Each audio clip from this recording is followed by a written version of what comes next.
Hello guys, solution is the best में आपका स्वागत है।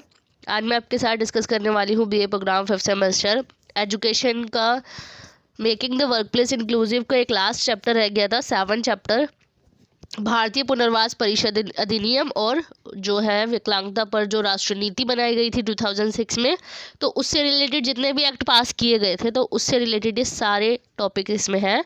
मैं आज आपके साथ डिस्कस करने वाली हूँ। तो चलिए वीडियो को स्टार्ट करते हैं। अगर आप मेरे चैनल पर नए हैं तो मेरे चैनल को भी सब्सक्राइब कर दीजिए और बेल आइकन को भी प्रेस कर दीजिएगा ताकि इससे रिलेटेड जो इंपॉर्टेंट क्वेश्चन है मैं आपको प्रोवाइड करवा सकूँ। तो चलिए वीडियो को स्टार्ट करते हैं।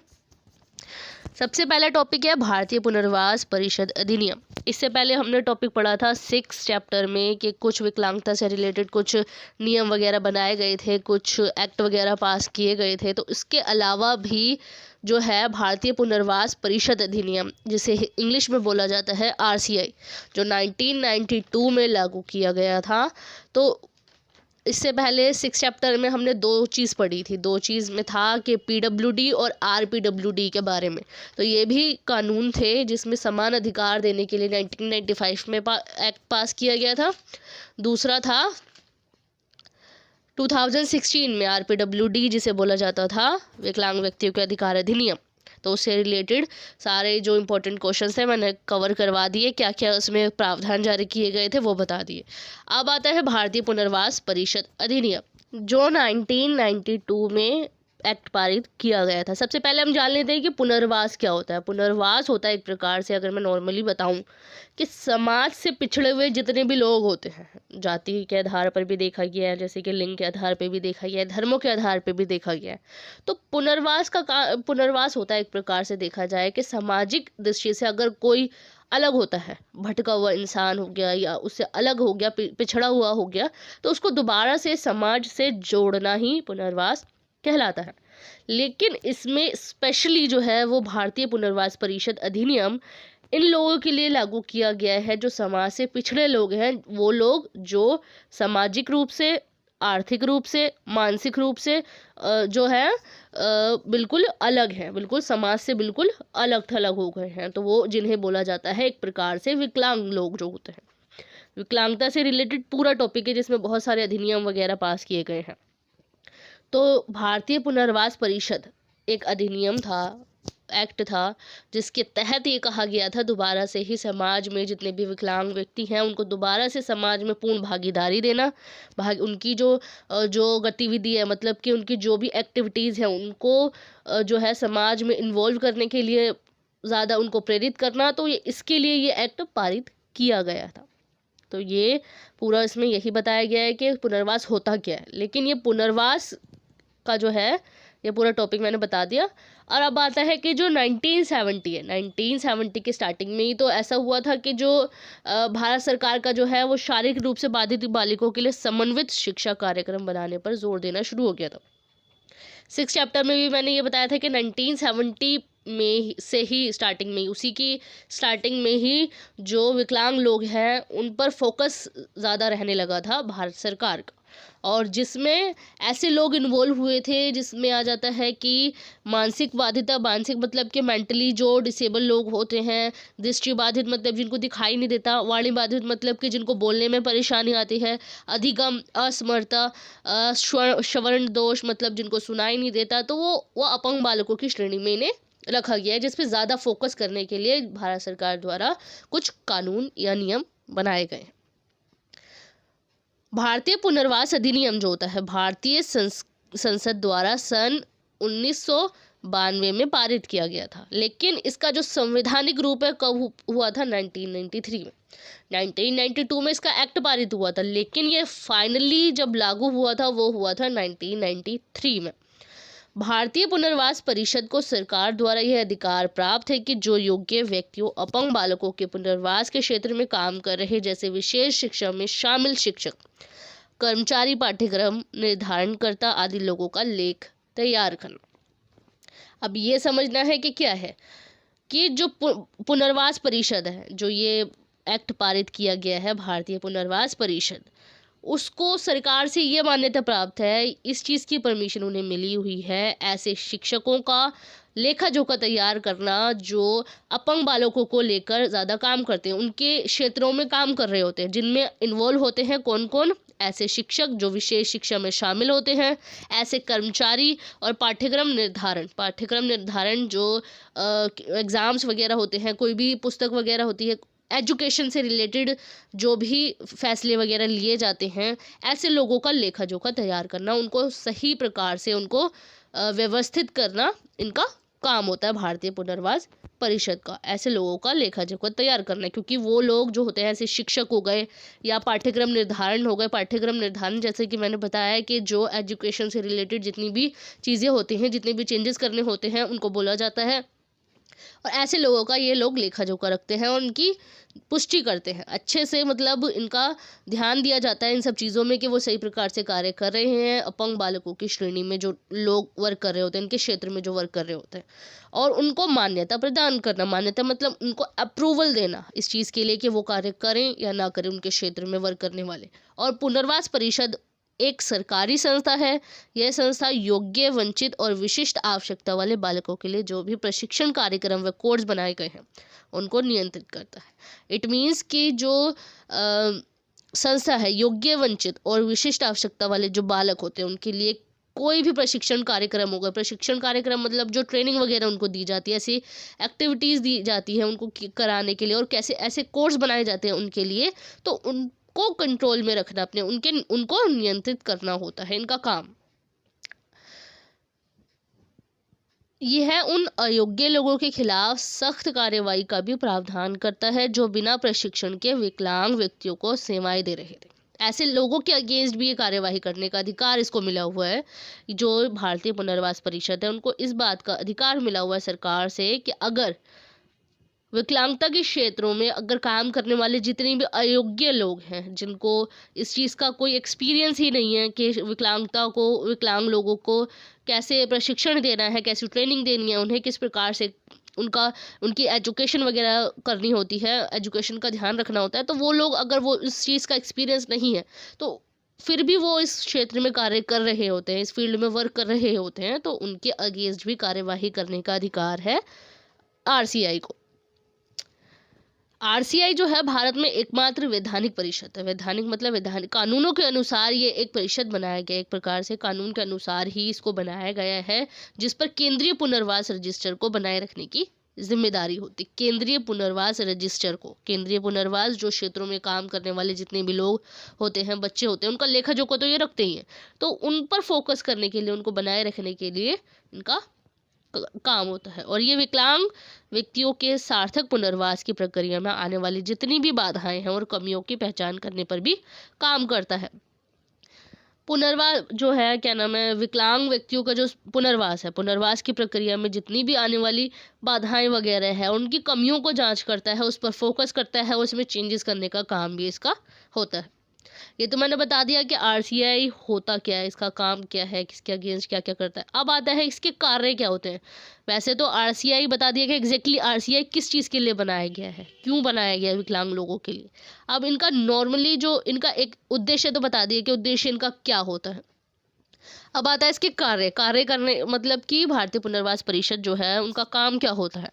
पहला में ये बताया गया है, जो इंस्टीट्यूट्स वगैरह होते हैं, संस्थाएं वगैरह होती हैं, ऑर्गेनाइजेशंस होती हैं, कुछ ऐसे यूनिवर्सिटीज़ हो गई, कॉलेजेस वगैरह हो गए, तो उनमें उनके द्वारा जितनी भी योग्यताएं होती हैं, कितनी भी जो भी ऑर्गेनाइजेशंस वगैरह होती हैं, कुछ भी कंडक्ट करवाते हैं, कोई भी इवेंट कंडक्ट करवाते हैं, उनकी योग्यताओं के जो प्रोवाइड करवाते हैं जो यूनिवर्सिटीज़ वगैरह, तो उनको अप्रूव करना इनका काम होता है कि जो विश्वविद्यालय वगैरह जो होते हैं, संस्थान वगैरह जो होते हैं, उनको ये मान्यता वगैरह प्रदान करते हैं, मान्यता देते हैं।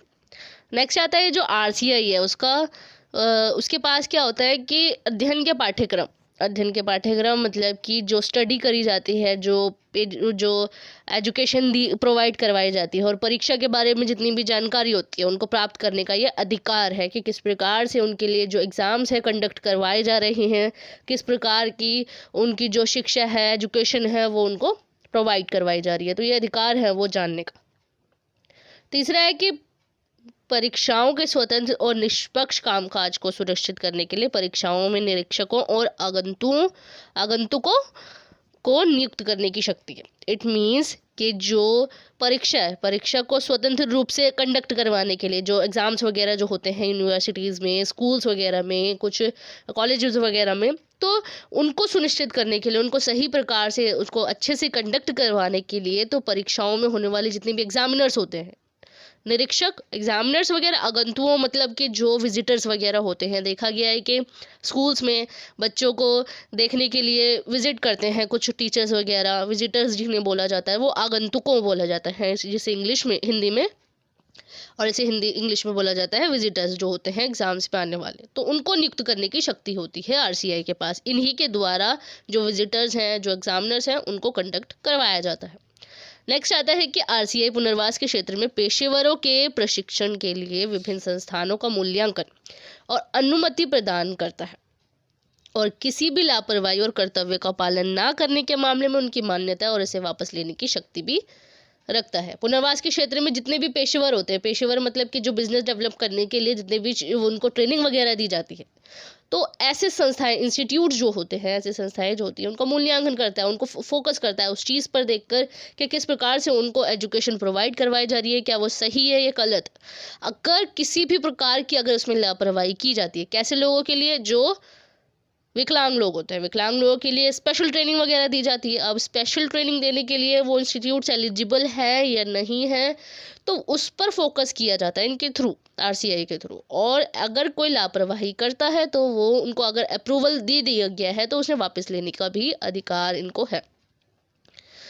और उसके बाद जो इंस्टीट्यूट है वो बंद हो जाएगा अगर उन्होंने कोई लापरवाही बरती तो। नेक्स्ट आता है आरसीआई विकलांग बच्चों के लिए बेहतर सीखने के परिणामों के लिए शिक्षा के न्यूनतम मानकों को सुनिश्चित करता है। जो विकलांग बच्चे होते हैं उनका बेस्ट रिजल्ट देखने के लिए सबसे जो मिनिमम स्टैंडर्ड के लोग होते हैं उन उस पर फोकस किया जाता है। मिनिमम स्टैंडर्ड इट मीन्स कि जो बिल्कुल नीचे से देखा जाता है, बेसिक से स्टार्ट किया जाता है। ऐसा नहीं है कि हाई क्लास से, हाई स्टैंडर्ड से उनकी स्टडी करवाई जाए ताकि वो कुछ समझ भी ना पाए, तो इसीलिए उनके लोअर क्लास जो होती है बेसिक से स्टार्ट किया जाता है, फिर धीरे धीरे हाई लेवल तक पहुंचाया जाता है। तो उसको सुनिश्चित करने का काम भी क्या होता है, आरसीआई का। आरसीआई के पास ये अधिकार है कि विकलांग व्यक्तियों के प्रभावी पुनर्वास के लिए नियम और कानून बनाने की शक्ति है। इनके लिए जो प्रभावी पुनर्वास है, इनको जोड़ने के लिए, समाज से जोड़ने के लिए और नॉर्मल व्यक्ति के साथ, उनके साथ अच्छा संबंध, उन अच्छी बॉन्डिंग बनाने के लिए नियम और कानून बनाने का अधिकार आरसीआई को है।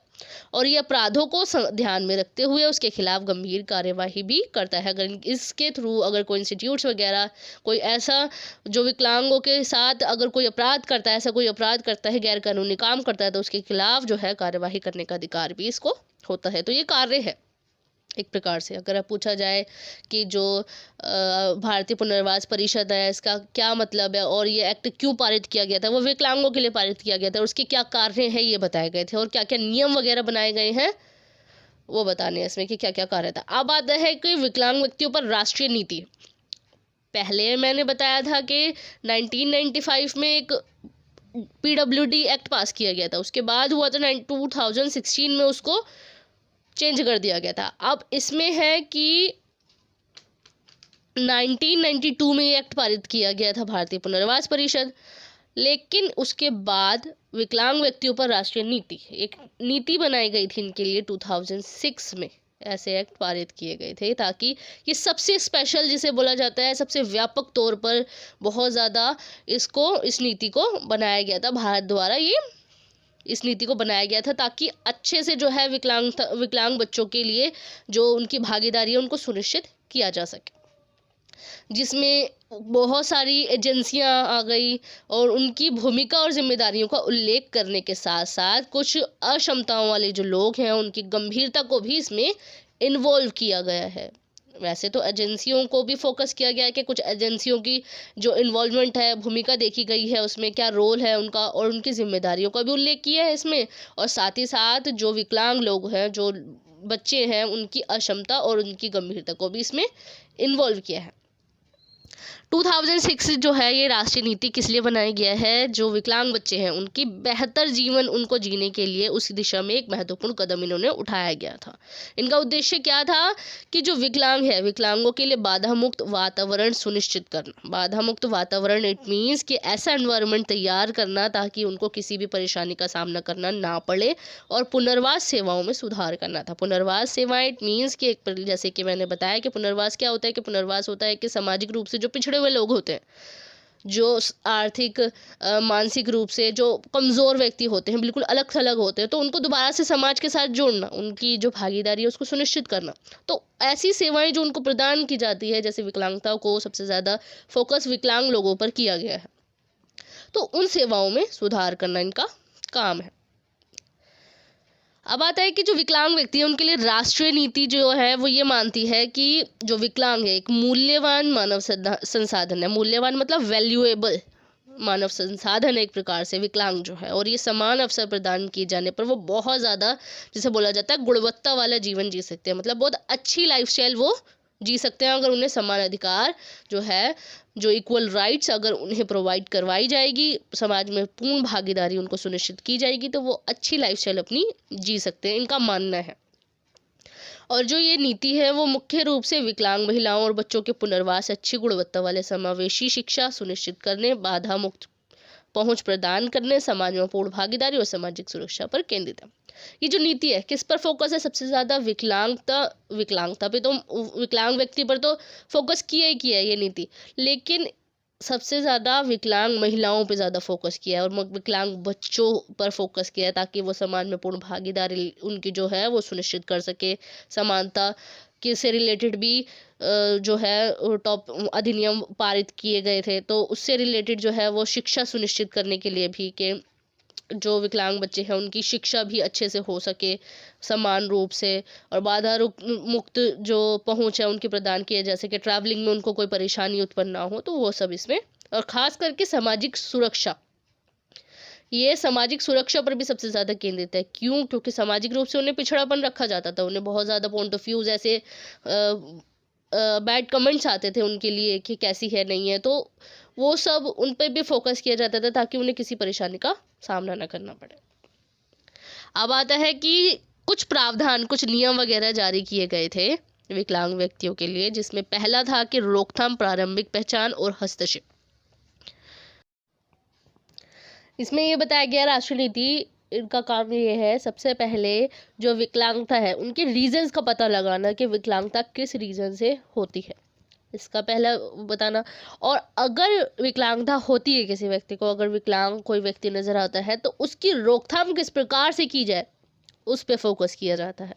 और इसमें जो है गर्भावस्था की अवधि के दौरान और उसके बाद विकलांगता की रोकथाम के लिए और जागरूकता पैदा करने के लिए नीति कार्यक्रमों का आह्वान करती है। इट मीन्स कि प्रेगनेंसी के टाइम पे सबसे ज़्यादा देखा गया है कि विकलांगता बहुत ज़्यादा, उसमें देखा गया है कि विकलांगता बहुत ज़्यादा होती है, और उसके बाद की जो होती है, उसके बाद जो विकलांगता अगर बच्चों में होती है प्रारंभिक स्तर पर मतलब जो स्टार्टिंग जो होती है बच्चों की डेवलपमेंट में, तो उसमें उसकी रोकथाम, उसमें जो विकलांगता होती है तो उसकी रोकथाम के लिए भी और जागरूकता पैदा करने के लिए लोगों में कि किस प्रकार से इसको रोका जा सके, किस प्रकार से उनके हेल्थ पर फोकस किया जा सके, तो वो सब इसमें देखा जाता है। इस नीति का आह्वान भी करती है।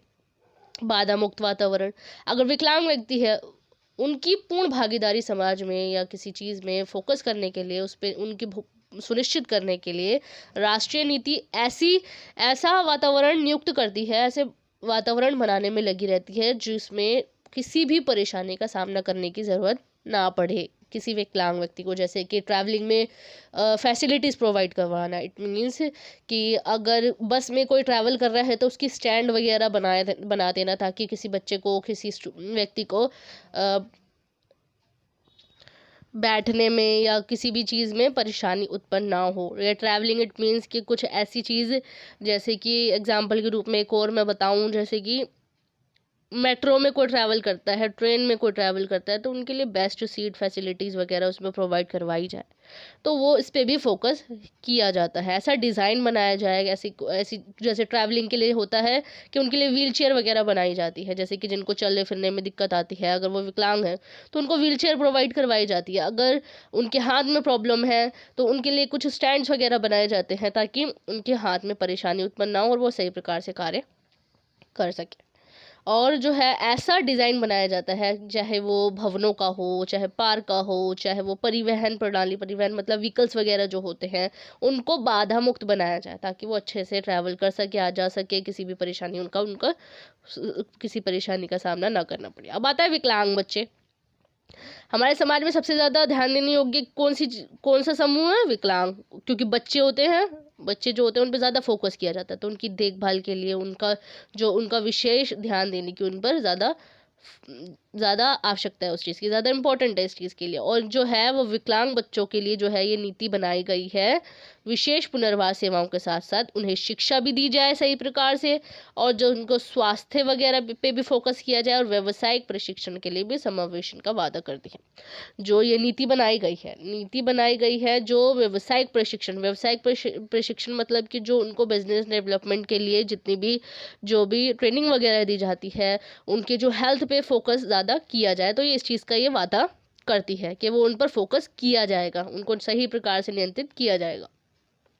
अब आता है विकलांग महिलाएं, क्योंकि वही ज़्यादातर हम देखते हैं कि नॉर्मली व्यक्तियों का, महिलाओं का तो शोषण होता ही होता है, मगर जो विकलांग होती है, विकलांग महिलाओं का जो शोषण है उन पर फोकस किया जाता है कि शोषण के खिलाफ उनकी जो सुरक्षा है उन पर ज़्यादा फोकस किया जाता है, ताकि उनको सही प्रकार से उनको सुरक्षा दी जा सके, वो सही प्रकार से समाज में पूर्ण भागीदारी सुनिश्चित उनकी करने के लिए की जाती है। उनकी विशेष ज़रूरतों को ध्यान में रखते हुए उनकी एजुकेशन देखी जाती है, उनकी एम्प्लॉयमेंट देखी जाती है, और अन्य पुनर्वास ऐसी सेवाएं उनको प्रदान की जाती है, ताकि वो भी समाज में पूर्ण भागीदारी को प्रोत्साहित वो करते हैं उनकी महिलाओं के, और उनके अलावा उनमें नए नए जो कार्यक्रम है वो भी इसमें चलाते हैं महिलाओं के लिए, ताकि उनकी सुरक्षा जो है वो सही प्रकार से हो।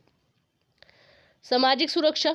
अब आता है सामाजिक सुरक्षा का क्या है कि विकलांग व्यक्तियों के परिवार जो होते हैं वो दैनिक जीवन, चिकित्सा देखभाल, परिवहन, सहायक उपकरणों आदि की गतिविधियों को पूरा करने के लिए बड़ी राशि व्यय करते हैं। इसलिए कानून उन्हें विभिन्न माध्यमों से सामाजिक सुरक्षा प्रदान करता है। परंतु जो लोग विकलांग लोगों के लिए राशि व्यय नहीं कर पाते हैं, तो उनके लिए केंद्र सरकार राशि से मुक्त करके राहत प्रदान करती रही है। और विकलांगजनों के परिवार जो होते हैं उनको आर्थिक सहायता देने के लिए राज्य सरकारें बेरोजगारी भत्ता और विकलांगता पेंशन प्रदान करेगी।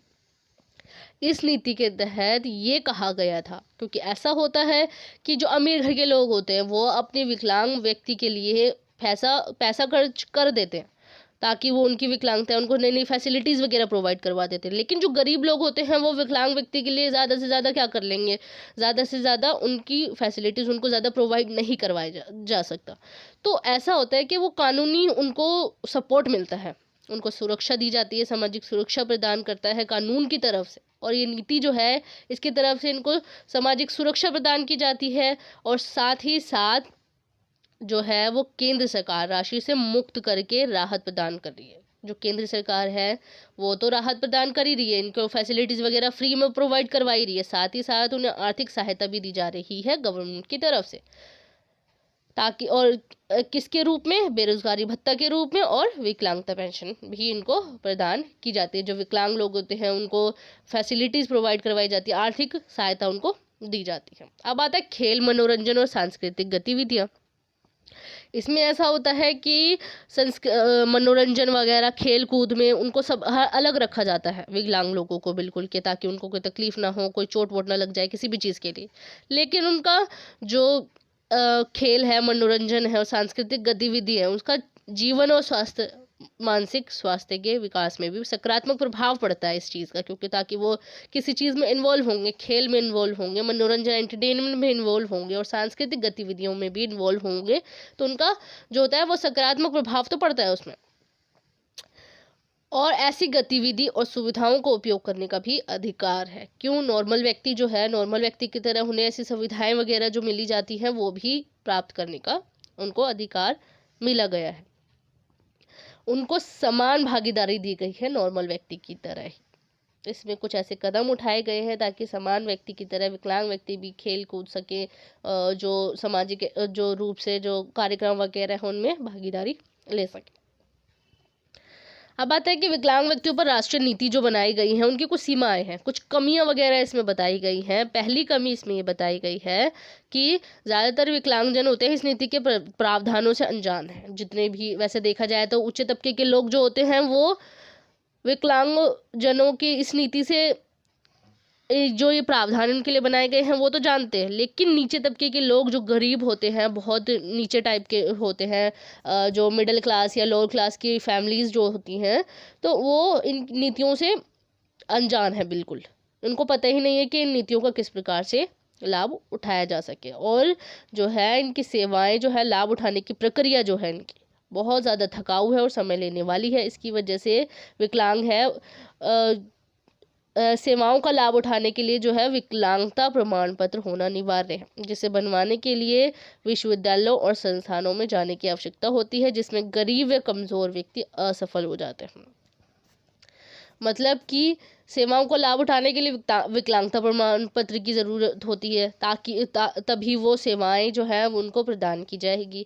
लेकिन जिसे बनवाने के लिए कुछ यूनिवर्सिटीज़ में, कुछ इंस्टीट्यूट्स वगैरह में जाने की ज़रूरत पड़ती है, जिसकी वजह से जो होता है वो आम व्यक्ति वहाँ तक पहुँचने में असफल रहता है, जिसकी वजह से उनको वो फैसिलिटीज़ वगैरह प्रोवाइड नहीं करी जा सकती। तो ऐसे नियम वगैरह जो बनाए गए, इसमें एक कमी हो गई। दूसरी कमी ये बताई गई है कि जो ग्रामीण क्षेत्रों में रहने वाले विकलांग हैं उनके बीच नीति के लाभों के बारे में जागरूकता फैलाना है।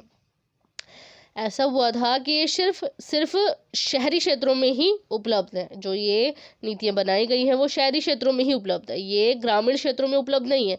तो उसमें जागरूकता फैलाने की ज़्यादा ज़रूरत है, उनको मजबूत करने के लिए, अपने उपायों को जो ग्रामीण क्षेत्रों में मजबूत करने के लिए और ठीक से करने की उनको ज़्यादा ज़रूरत है। तो ये कमी, दूसरी कमी ये आ गई। तीसरी कमी इसमें ये बताई गई है कि जो समावेशी शिक्षा है वो पर्याप्त नहीं है। किसके लिए? जो दस्तावेज है, दस्तावेज में उल्लेख, मतलब कि जो रिटर्न वर्क में तो बता दिया गया है कि ऐसी ऐसी फैसिलिटीज़ उनको प्रोवाइड करवाई गई हैं, लेकिन शैक्षणिक संस्थानों के साथ साथ सरकारी भवनों तक उनकी पहुँच की आवश्यकता है। कई संस्थानों में ना तो व्हीलचेयर है या दिव्यांगों के अनुकूल शौचालय। ये नियम लिखित रूप से नहीं बल्कि व्यवहारिक रूप से भी लागू करना आवश्यक है। मतलब कि इसमें ये कमी बताई गई है कि जो नियम वगैरह इनके लिए लागू किए गए हैं, प्रस्ताव पारित करने के लिए रिटर्न वर्क होना ज़रूरी होता है कि हाँ, गवर्नमेंट की तरफ से ये परमिशन मिल गई कि रिटर्न वर्क में कि ये फैसिलिटीज़ उनको प्रोवाइड करवाएंगे। ये सिर्फ रिटर्न वर्क में होना ज़रूरी नहीं है, ये व्यवहारिक रूप में भी होना ज़रूरी है। ये नॉर्म जो एक्चुअल में होना बहुत ज़्यादा इसमें ज़रूरी है। जो ऐसा होता है कि कुछ संस्थाएं वगैरह होती है उसमें व्हीलचेयर की भी उपलब्धता नहीं होती और दिव्यांगों के अनुकूल शौचालय वगैरह भी नहीं बनाए जाते, ऐसी कुछ फैसिलिटीज़ वगैरह उसमें अवेलेबल नहीं है। तो तीसरी कमी इसमें ये बताई गई है। फोर्थ कमी ये बताई गई है कि आधिकारिक वेबसाइट पर पूर्ण जानकारी का अभाव है और उपलब्ध केंद्रों का सही संख्या का उल्लेख नहीं किया जाता, जो किसी भी प्रश्न को हल करने में बहुत परेशानी पैदा करता है। इट मीन्स कि ज़्यादातर वेबसाइट जो होती हैं इनके द्वारा जितनी भी नीतियाँ वगैरह बनाई जाती है वो वेबसाइट्स पे तो अवेलेबल होती है, लेकिन पूरी जानकारी अवेलेबल नहीं है। तो इसी बिहाफ पे जो उनको कुछ फैसिलिटीज़ अगर अवेलेबल भी है, कुछ वेबसाइट्स पे अगर जानकारी अवेलेबल भी है, इंफॉर्मेशन अगर अवेलेबल है, तो उसमें किसी भी ऐसा कोई सही संख्या का उल्लेख भी नहीं उसमें किया गया है जो किसी भी परेशानियों का हल कर सके। तो ऐसी कोई वेबसाइट्स वगैरह पे पूर्ण जानकारी अवेलेबल होने के बाद भी मतलब कि आधी जानकारी उसमें उपलब्ध है, और दूसरी अगर थोड़ी बहुत अगर उसमें वेबसाइट्स पे कुछ जानकारी अवेलेबल भी है तो ऐसा कुछ नहीं है कि उसमें हर परेशानी का सुलझाया जा सके। तो ये कुछ कमियाँ इसमें बताई गई है।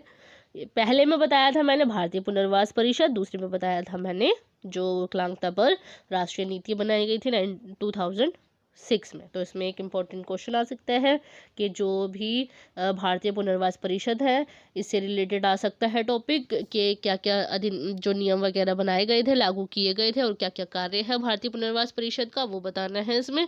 और जो राष्ट्रीय नीति है उसके क्या प्रावधान जारी किए गए थे, उनकी कुछ सीमाएं वगैरह भी बताइए। तो सेपरेट क्वेश्चन भी आ सकता है और दोनों में अंतर भी पूछा जा सकता है कि क्या है। 4 टॉपिक्स दे रखे हैं, 4 अधिनियम के बारे में। जैसे कि बताया था कि भारत द्वारा नीतिगत पहल की गई थी, तो कुछ पहल में से सिर्फ 4 पहल के बारे में इसमें बताया गया।